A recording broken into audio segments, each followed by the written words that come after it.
Good morning, Griffin, Spalding County Schools. This is Dr. Donald Warren, Interim Superintendent, and Curtis Jones, former Superintendent of Griffin, Spalding, and Bibb County, actually Superintendent of the Year for the state of Georgia and the nation. So we're honored to have him with us this morning. We're here to discuss United Way, the importance of giving, and its impact on the Griffin, Spalding County community. Thank you, sir. Most of you don't know me, but I will tell you that currently I am the campaign chair for United Way. When I was superintendent in Bibb County, they asked me there to be the campaign chair, and we're pretty successful. I've always lived here in Griffin, and they asked when I retired if I would come do this year. So I'm excited to be here and see where Griffin Spalding is going with United Way. And hopefully when this is over, we will have convinced you that United Way is something you can really help step your game up in, and we can do better. So, sir, let me ask the question. What is the history of Griffin Spalding with United Way? Actually, Griffin, Spalding County Schools has partnered with United Way for more than 20 years. Our district is actually a pace setter, which means we're an exemplar for leadership and community support for United Way. So why do you think it's important for the school system to be a part of United Way?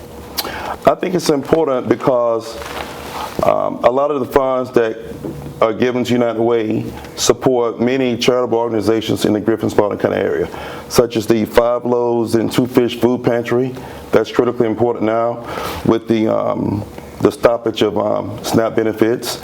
Also, Salvation Army, Stepping Stones, Promise Place, Meals on Wheel, and Habitat for Humanity. All of those charitable organizations support the needs of our citizens here in Griffin, Spalding County. That's amazing. When I was superintendent here, we joined with United Way as well, and I personally had a family member that participated from one of those agencies. I mean, it was life-saving for him, and I don't use that word lightly. It impressed me greatly, and I was very happy to be a part of the United Way support.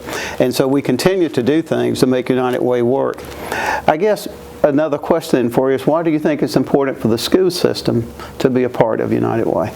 I think it's important for the school system to support United Way because a portion of the funds flow back into our district, such as in Reunited, Special Olympics, and PI, our Partners in Education program that provides scholarship and support to our schools.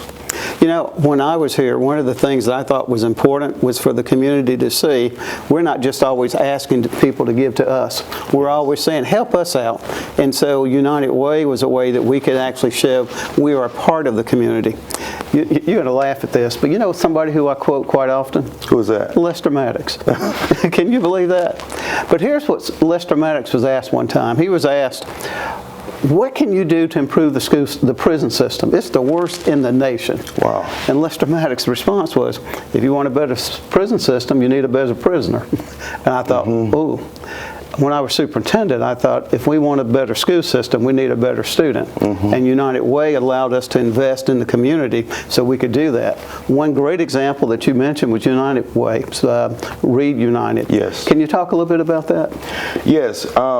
This is our first year of having a Read United program, and that program presently supports 3 schools. We have community volunteers at Ann Street, Moore, and Axon Elementary Schools, and those community volunteers come in 1 or 2 days per week to read to our students and mentor them to enhance their reading ability. We want all students to be proficient readers, and we eventually hope to get that program in all of our elementary schools. It's a great program. We actually used it in Bibb County, and we actually got it into all of our elementary schools. And when people came and were part of that, it gave them a different opportunity to see what the school system's like, to see what the school was like, to see what it is that was really happening versus what they heard. And so I would be excited for you to continue that program and see it expand. We certainly will. Also very important, if an individual chooses to donate to United Way, they can choose a particular organization to receive funding, or those funds can be dispersed to the community as a whole. So they could give to Partners in Ed? Yes. They could give to Read United? Yes. That would be amazing. What is your goal for this year for United Way? Our goal this year is to have at least 70% of our employees contribute to United Way. That is a great goal, and everybody has a chance to participate and be a part of it because it means your individual effort would be able to be seen. Yes. I think that is a great goal as well, and I'm looking forward to seeing where we can go with this and make things better. All right, Dr. Jones, at this time we'll reverse roles, and I have a question for you. Oh no, we ain't doing that. We have to, folks, we have to. Please share with us how and when can people give to United Way? That's an excellent question.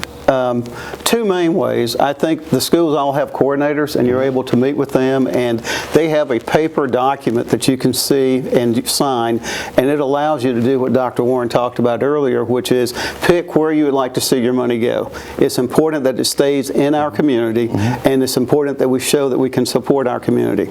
That's one way. Yes, sir. A better way, from my perspective, is to do it online, and we can give a link that will allow you to be able to participate that way. And if you're able to do it online, then we're able to monitor in a better way how you're doing in getting towards your goal of 70% of the people participating, as well as your financial goal of more than $10,000. But I'm going to give you something else, which is the call to action. Just imagine if every employee gave just $5 a month on a continuing basis so that you're able to see that grow. I mean, truthfully, you probably won't miss the $5, but when you do it on a monthly basis, it shows that you are continually being committed to this goal, yes, and you see it going. And eventually, that $5 is made up. I would much rather see people give online on a monthly basis. And here's what I will do. Once I retired, I wasn't able to have it taken out of my check in Bibb County anymore, but I'm going to do that now. I cannot ask these individuals to do it, and I'm not participating. So when I leave here, I will go and I will start doing $10 a month, and I will put it into your organization. Thank you, sir. We really Thank you. appreciate that. Okay. Hey, do me a favor. Don't tell my wife I said that.